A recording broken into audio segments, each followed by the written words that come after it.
we're going to talk about problem solving, as I already said very briefly. And before I forget, I just want to tell you, if you want to get in touch after the webinar, here are my details for you. So feel free to follow us on LinkedIn, Facebook, or Teacher Train on Instagram. Yeah, so that would be if you have any questions, because 35 minutes is super short. And Supra has 5 minutes for questions. So do feel free to connect if there is anything you feel you want to ask afterwards. Great. So let's get started then. As always, it's going to be an interactive session. So I'm going to ask you to use that chat box, which I just need to find back so I can actually see what you are doing. Here we go. Lovely. So I'm going to hand over to you quite a bit, so get that chat box ready. And then, of course, we're going to look at the importance of problem solving for our teenagers, but also just in general for us in life, before we are going to explore how we can integrate that in our English language lessons. And as Supra already said, there will be a Q&A at the end.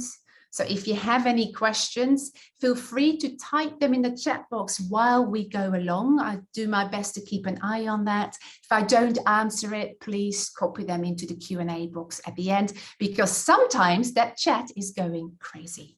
So good. Are you ready? People from all over the world. This is absolutely amazing, as always. Yeah. Good. Let's get started then. So in a minute, I'm going to show you 3 pictures. In the chat box, I like you to type, just very simple, what can you see? Either what is the item, or if you don't know what the item is, describe it for me. Yeah. So get your chat box ready, have a look at image 1, and what can you see? No wrong, no right, your ideas. Justina saying slippers, lights, Roxana, yes. Advanced technology, oh my goodness. Legs. Funny slippers, Renata. Right? Oh, look at that. Drawers, lightning shoes, LED. Good, let's go and look at the second image. What can you see? Lego shoes. Ducks. Puppies, beaks, duck dogs, funny dogs, ducks with beaks. Okay, last picture. What can you see? A dog's party, Nijola. I think I like that one. A mask. It's a pillow, Shin is saying. A face mask, possibly. A glove, a slipper. A strange padded device, Christopher. That is very nicely put. Good. Keep those thoughts with you. I'm going to ask you one more question. Yeah, so again, please type your answer in the chat box. What is the connection between these images? Yeah, so what do you think is the connection between these 3 items? Useful materials, you use them at home, high-tech innovations, creativity. I can't even read the names, team. You're so active. That's amazing. Emotions, protection. They're funny. Good. So what makes you say they are unusual? What makes you say they are protecting? Yeah. So why are you saying that is the connection? Maria, you're also saying it's protection. Thinking out of the box, out of our why, what makes you say that that is the connection? So I'm asking for your reasoning. Because we don't use them every day, because they're protecting others. Irini, lovely, around us. They are all new. Never seen them before, Natalia saying, well, I have to say, I don't think I saw them ever before. Good, unfamiliar, lovely. Yeah. Now, do you want to know what the connection is then between these 3 items? Because I think we're going in the right direction. Yeah. So let me tell you, these items look very unusual, but people thought they were very useful indeed, because they solved real life problems people experienced. Yeah, and you might think, oh my goodness, what is this? The first picture, there are LED slippers. The problem that is solved, of course, is when you put them on, you put your feet on the slippers, it lightens up around you, so you're not going to hit your toes anywhere in the bedroom at night. Yeah, picture number 2, indeed, it protects other animals and maybe people. It's a muzzle in the shape of a duck beak. Yeah, so it's very effective. It solves the problem of your dog biting or chewing on the furniture. I'm not sure how they feel about this, though. They might be a little bit embarrassed. And number 3, indeed, is a pillow. I don't know if you've seen it before. I actually have seen that one before. It's the most well-known one, I think. If you want to sleep and rest and it's too light and uncomfortable in the library, for example, at university or at the airport, you stick your head in it, you put your hands in it, and you have a little comfortable rest. So these items all solve real life problems. Now I can hear you thinking, what on earth has this got to do with teaching English in the classroom, right? But let's go back to the activity we did. Hamza, I love the pillow too, and it is hilarious, Tachana, I agree. Yeah. So let's go back to the activity I asked you to do.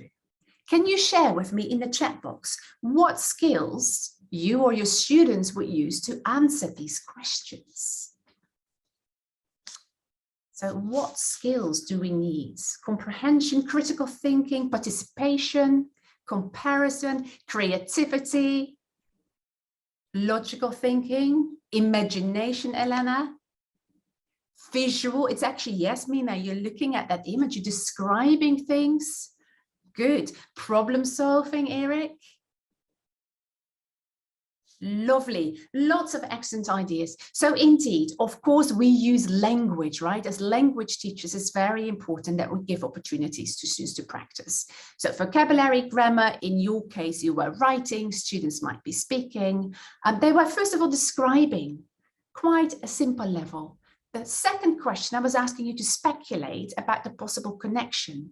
Now, you could put another step in between, which means that students would compare. So you can describe your problem or solution, you can compare to see which one is better and speculate what the impact of that might be. Yeah, it's an amazing activity to do with images as well, because it keeps students talking at different levels if that's needed, a good differentiation activity. And then, of course, creative thinking, Mohammed, imagination, critical thinking, and actually at Liana, yes, they are activating the prior knowledge and building on that idea. So that also is a very important problem-solving skill, yeah, which I experienced last night when my computer didn't work. What can I do? My prior knowledge said, oh, there is a shop nearby. Put on running shoes, run to the shop and get it fixed if they can. Yeah, so we really use a lot of our prior knowledge for critical thinking and creative thinking. Yeah, so good. So that is that link to language teaching. But also these skills that we have just used, we also use where we problem solve. We need language to be able to think. When I work in pairs or groups, I problem solve. I need language to express my ideas. And of course, I also need that creative thinking to think outside the box, or that critical thinking to see what would be my best solution. Yeah. So let's explore a little bit more why problem solving is actually so important in our classroom. And I think it's not only important for our students, yeah, it's also important for us teachers. So let's have a look at this scenario. I'm going to ask you to read the slide and let me know, does this look familiar to you? Have you ever been in this position?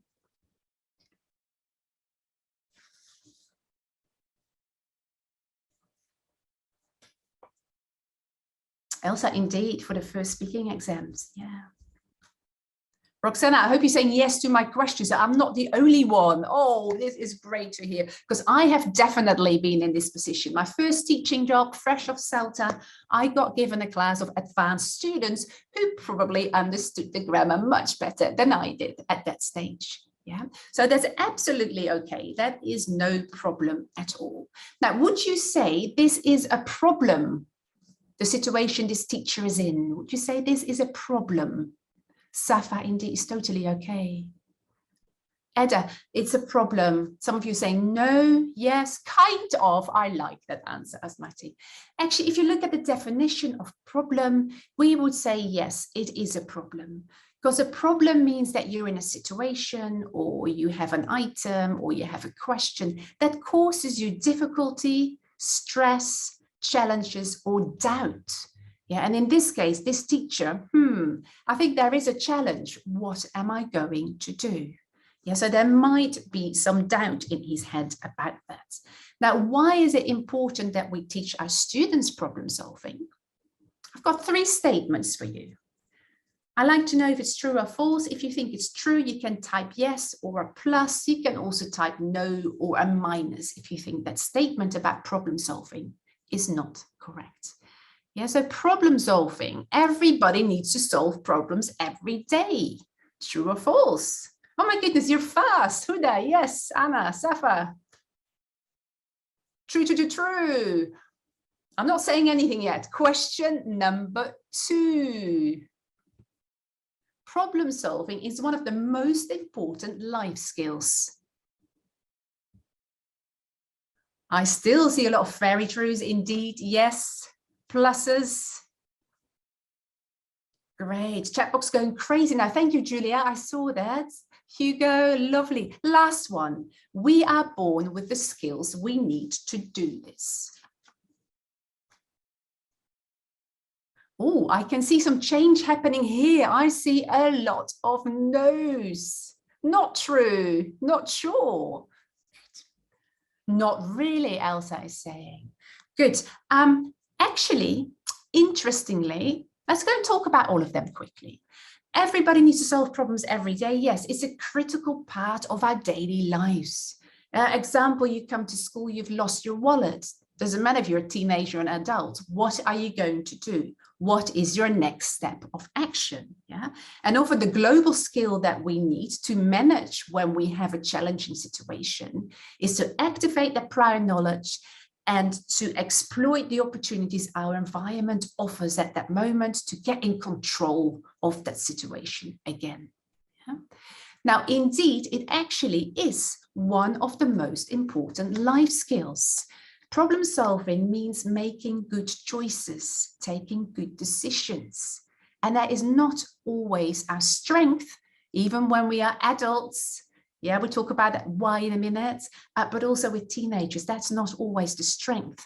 And recent research, it was published recently in the Financial Times, actually stated that employers find this the hardest skill to find in graduates, that they can solve complex problems. It takes a certain way of thinking and knowing not to fear making decisions, Sonia. Yeah, it's all about that, right? Managing it. Good. Now, the last one indeed is false. And this is probably where the challenge lies. We are not born with the skills to take good decisions. Our brain, if you know me, you know I'm quite fascinated by that brain. Yeah, so you've got your limbic systems in the middle, and then you have got your prefrontal cortex. All the thinking happens in the prefrontal cortex. Logical thinking, cause, effect, reasoning, rationale, that all comes from that area in the brain, which until the age of, say, mid-20s, late 20s, is not fully developed. So when we look at teenage learners, it's not fully developed. So when they need to take a decision, they often flip the lid, which means they start to think with that core area in the brain, the limbic system, which is feelings. I like to do it because it feels good. If it's a good decision, doesn't really matter. It feels good. Yeah, so particularly at that teenage stage, we need to teach our learners not to get overruled by their feelings, but really to think about, is this a good decision? Cause, effect, logic.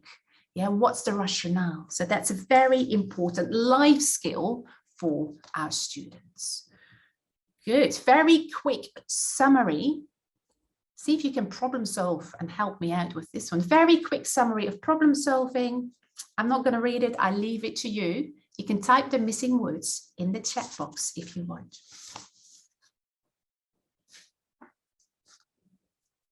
It's an acquired skill, Gillian. Yes, indeed.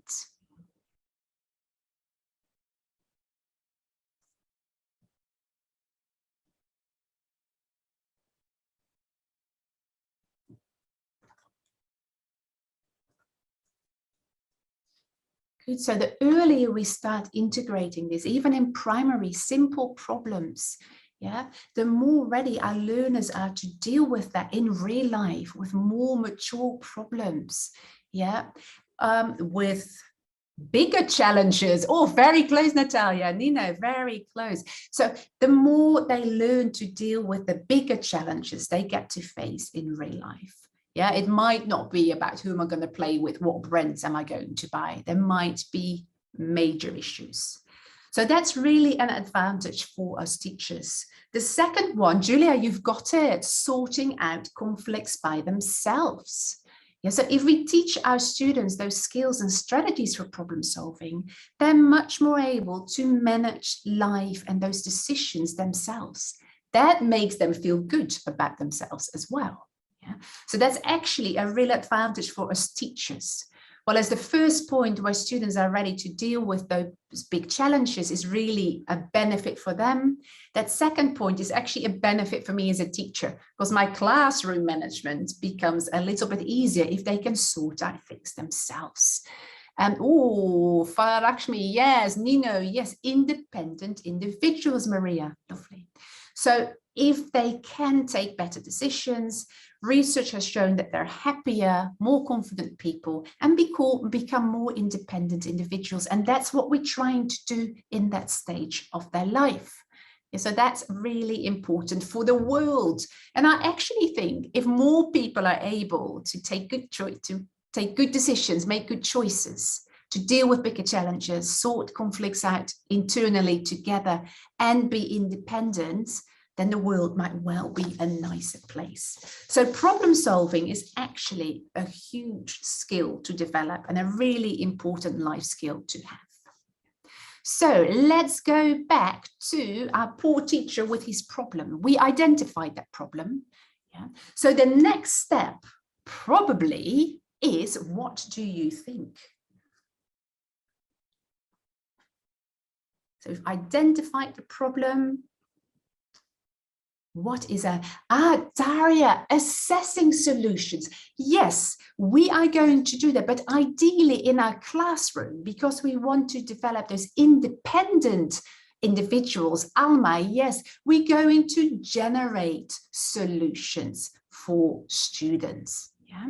So we're going to generate, let them give us different solutions. And this already is an incredibly important step in thinking. Creative thinking, critical thinking, activating your prior knowledge, what you've heard before, what you have read before. Ideas of how to deal with the problem come from the students. Lovely, Krishnali. But of course, today we are going to skip this critical step, which is a really good opportunity for us to brainstorm, use that language, work together. But we're in a very large group. I don't know how many people we've got online. So I'm not going to ask you for all your solutions because I cannot read that in the chat box. Afterwards, we are just going to assess indeed 2 solutions I'm going to suggest. All I need you to do is tell me, what do you think is the best solution, A or B? Please type it in the chat box. So the teacher with that problem, he taught the wrong grammar. Yeah, A or B?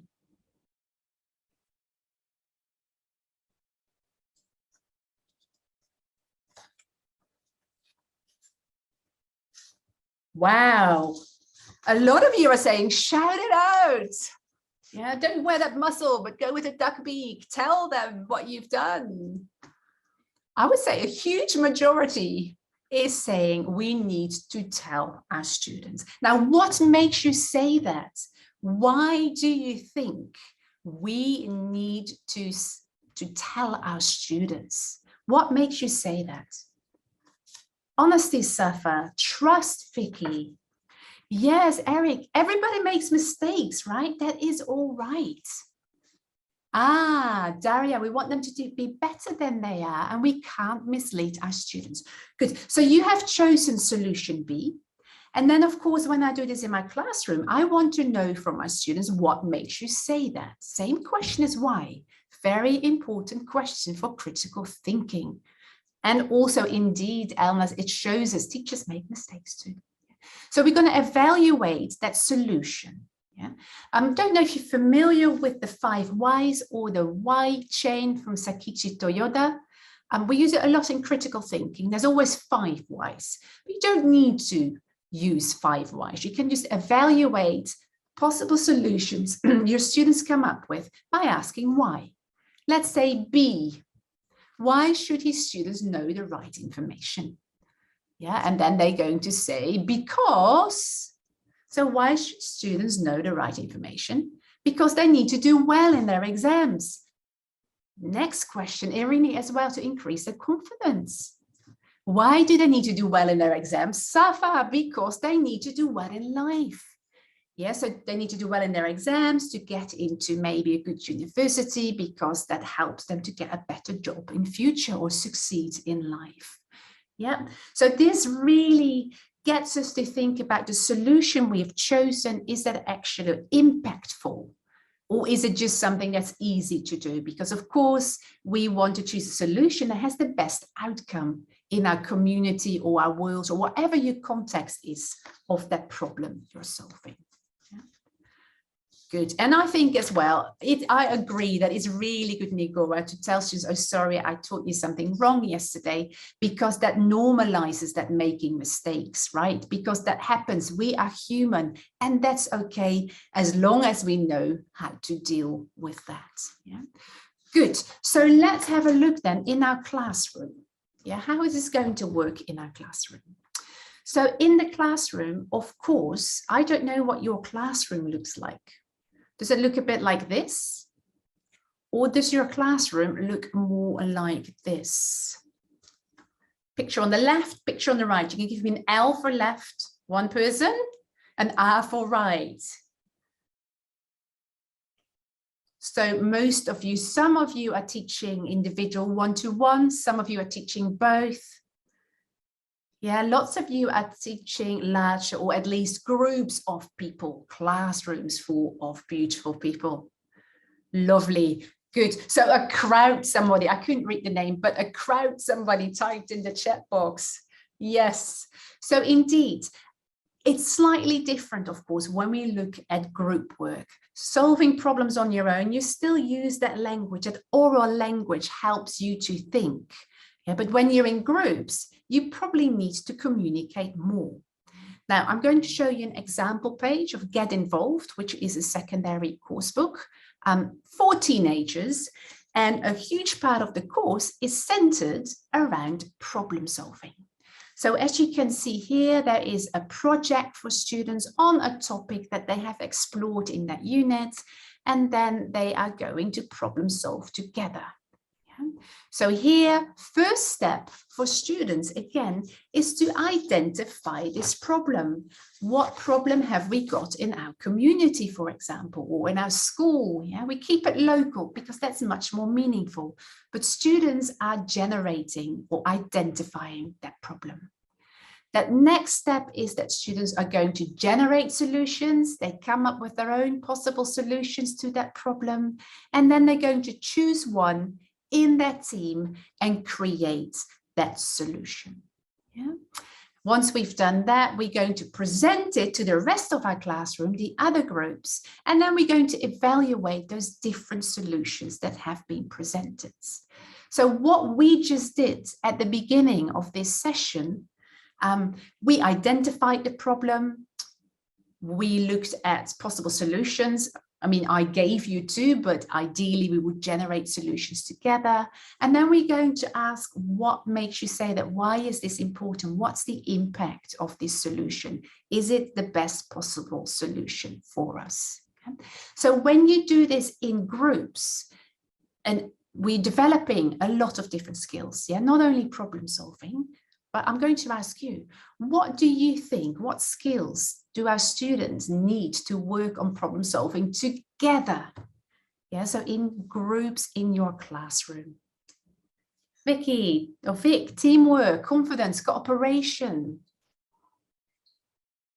Interacting, Margarita. I saw empathy coming past, flexibility, communication, teamwork. Alexandra, yes. Oh, friendliness, Natalia, nice. practical thinking, active listening, interaction, self-confidence, loads of excellent ideas. Yeah, good. And a good attitude, Natalia, super important. Yeah. Good. So indeed, our students need lots of different skills. They need language, which nobody has said, which is fascinating. But of course, they need the language. They need the vocabulary and the grammar, which we want to feed into our learners. And then they need to develop their speaking skills when they're discussing, or their writing skills if you want to write things down together. Yeah, so also reading skills, because they need to read about the problem. Listening skills, because on that page, there's always a video for students to watch with a clear model. You can see the video here, a little image on the page. So language skills, yes, Maya, speaking, pragmatic competence. And then indeed, they very much need active listening. Now, active listening is one of those, an element of a communication skill set that is super important. I don't know if we got taught active listening. I'm pretty sure that at home, in my family, there was not a lot of active listening. Everybody was talking over each other. But active listening also means that you don't judge ideas. When we brainstorm, we listen to each other. If we're not sure or disagree, we ask questions to each other. What makes you say that? What do you think of this? Now, I'm not sure about. What about you? Turn taking is also part of active listening, to give room for them to talk.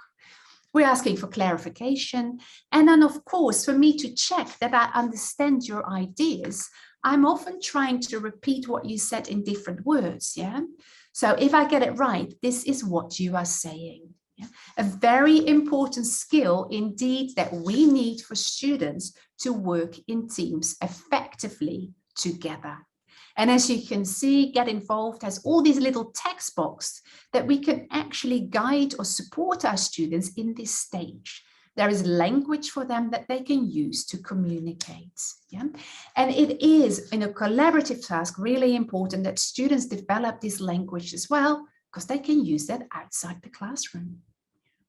Good. A lot of you said in the chat box, also, our students need creative thinking, critical thinking, thinking outside the box. I saw lots of ideas coming past there. Yeah? And I've called it total thinking. Yeah, so total thinking, indeed, it applies to critical thinking, to creative thinking. It probably relates very closely to this. Do you recognize this? Yes, Tenzin. Yes, Daria. I actually think if you've been to some of the webinars in the last couple of days, you've seen this. The nightmare, Hamza is saying. What makes you say that? So Bloom's taxonomy was developed in the 1950s, was adapted. But you know what? Bloom's taxonomy was never meant to be a pyramid. I have no idea. And I don't think anyone knows why it came out as a pyramid, because this actually implies that we do need to remember before we understand, before we apply and analyze. This is not how learning works. Learning is messy. Sometimes I evaluate something before I even understand it. And when I understand it, I'm like, okay, let me change my evaluation of this. Yeah. So I prefer to use this. We're using all these different skills. At the same time, we jump from creating to analyzing back to maybe understanding. Yeah, so I prefer this picture with the different cogs, because learning is messy, Almas. Yes, it is. In my brain, sometimes, I don't know about you. But anyway, critical thinking, I think we all know. Cause effect, logical thinking, and of course that reasoning. What makes you say that? Yeah? Creative thinking, thinking outside the box, you've already mentioned. And then also, of course, taking risks, coming up with new ideas, yeah, experimenting, but also having the guts to follow an idea that might fail. And I think this is really important, that flexible thinking in our modern society, because problems are different, old solutions don't work, so be creative. And being open to failure is not a disaster. I mean, some of the wealthiest people in the world started with problem solving of things that maybe didn't work that well. And they adapted finance as they went along. And again, in the book, you get all these little text boxes for our learners with key phrases that they can use. This is really problem solving abilities supported by the language they need. Yeah. And then, of course, the last one, lots of you were talking about, they need to be able to collaborate, to work together with other students in class. That means that I respect what other people say. Yeah, even if I think, oh, I disagree, I need to be polite about that. I need to manage myself and my relationships with others. So problem solving actually also teaches us social emotional skills. Yeah, to not go, oh, if I disagree, I listen, and then I might talk to you about that. So it's a very important part of students learning, particularly teenagers, because like I said, they flip the lid and they might not always be so polite in showing their disagreement. Yeah, good. And communication, again, useful language.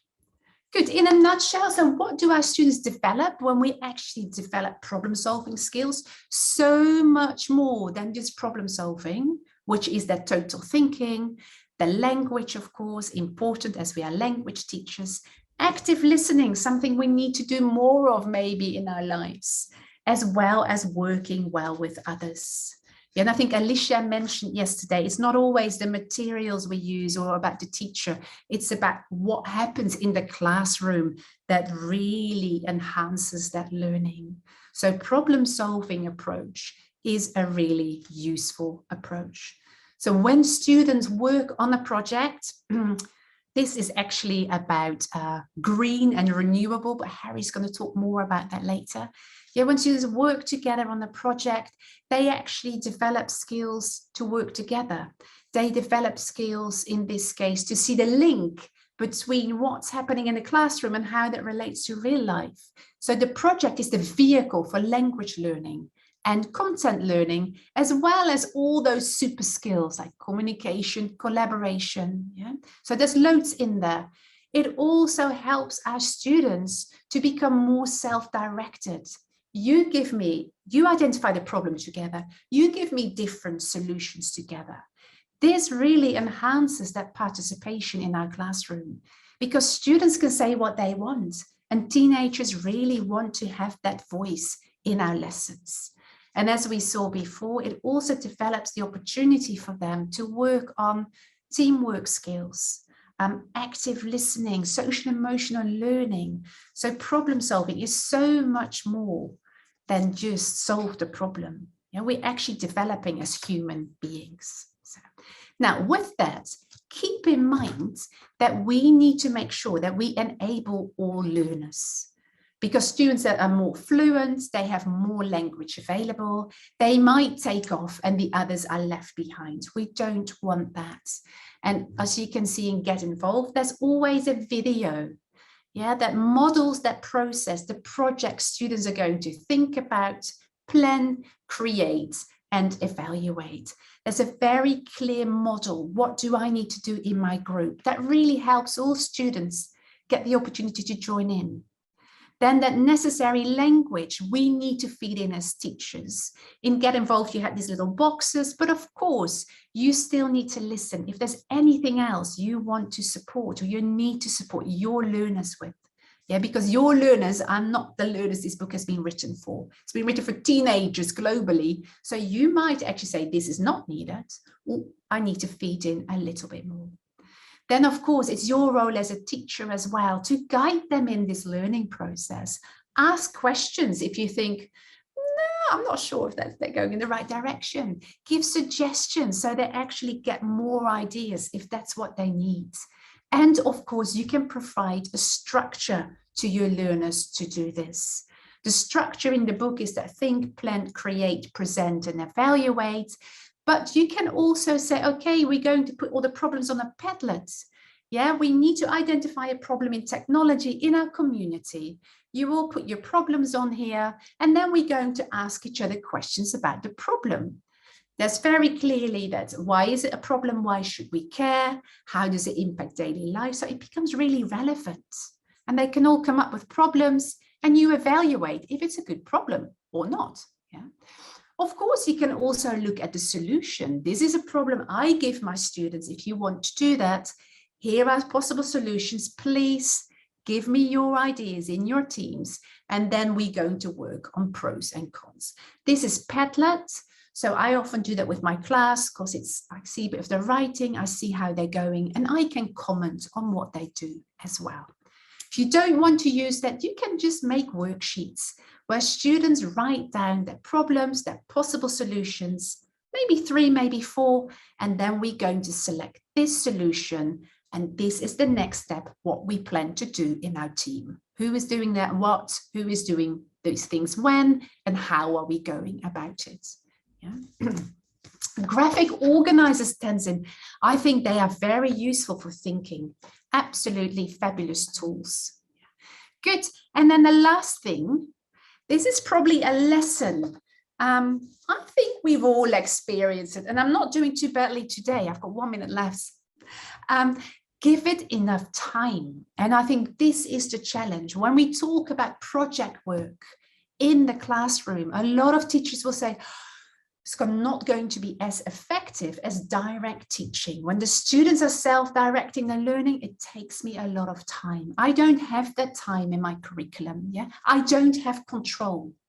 True, maybe that is true, but we've just talked about all the advantages there are to doing projects that develop problem-solving skills. And I think in the end, our job is not about us as a teacher.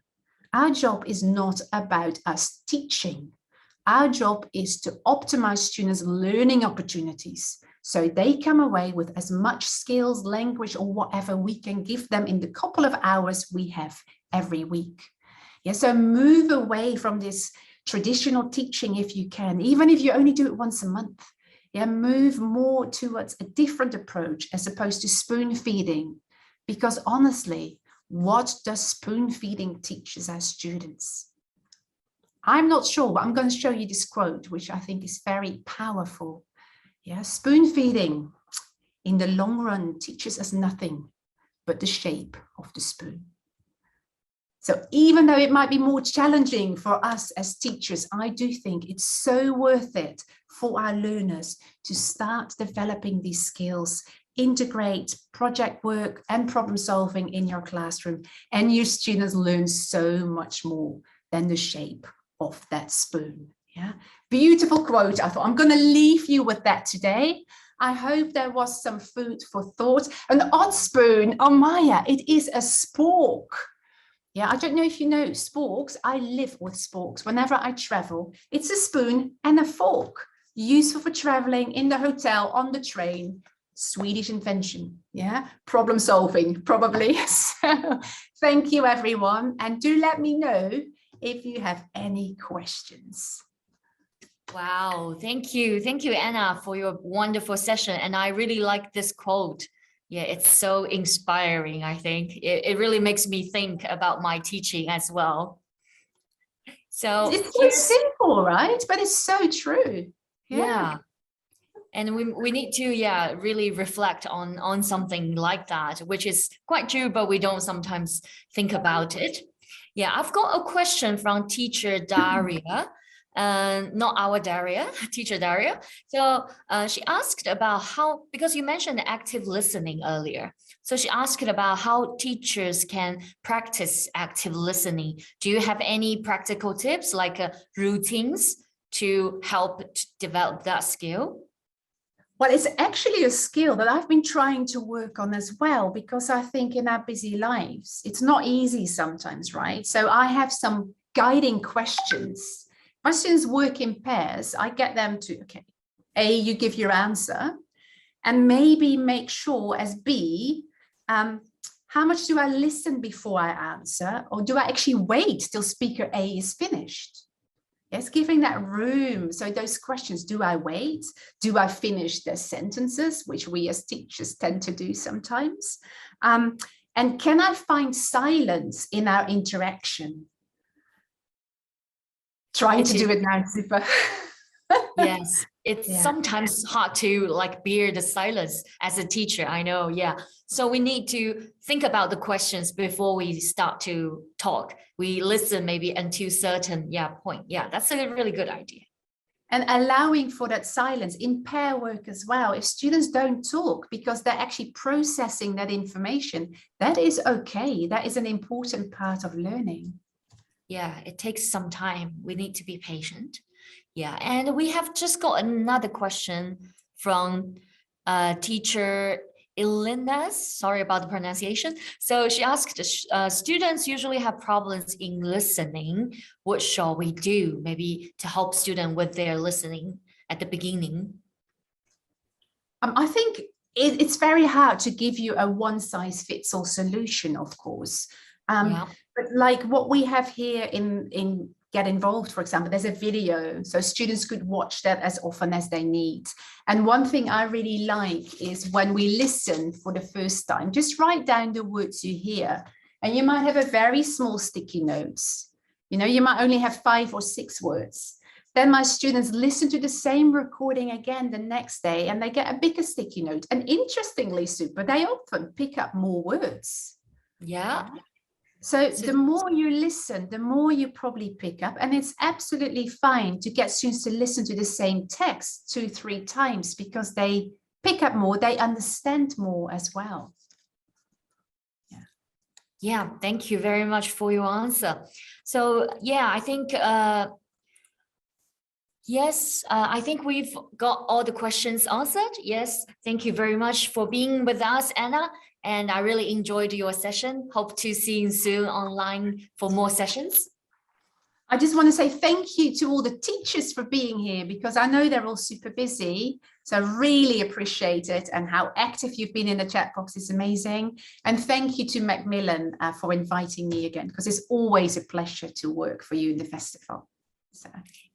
Yeah, you're welcome.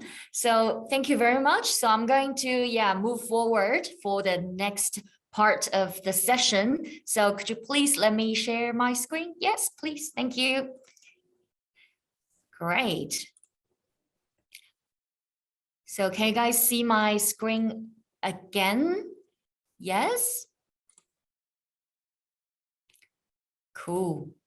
So we have listened to Anna's ideas about how to teach students to solve problems, develop their problem-solving skills. So identifying problems, thinking of possible solutions, critically evaluating them, and putting the solutions into action are some of the essential skills that our students should have to succeed in their life, right? And in Anna's session, we have learned what competences learners need to develop in order to successfully solve problems in the classroom. And Anna has also shared some of her ideas on how to implement the principles of project work in everyday lessons in order to engage learners and teach them how to work on problem solving. The examples she used in her session all come from this Get Involved product, a 6-level course for teenagers that focuses on developing linguistic and super skills. Yeah, super skills. Get Involved like empowers students to understand, analyze, and solve problems and speak about real life issues with confidence. It creates an inclusive learning environment, giving every student an opportunity to succeed and show their talents. So if you want to learn more about Get Involved, you can go to this website, macmillan.english.com/get-involved, and you can download sample lessons and sample audios, videos on the website. So don't forget, Get Involved is also available in American English. So it has got a British English version and an American English version, depending on your needs. So do not forget to check out the book on the website.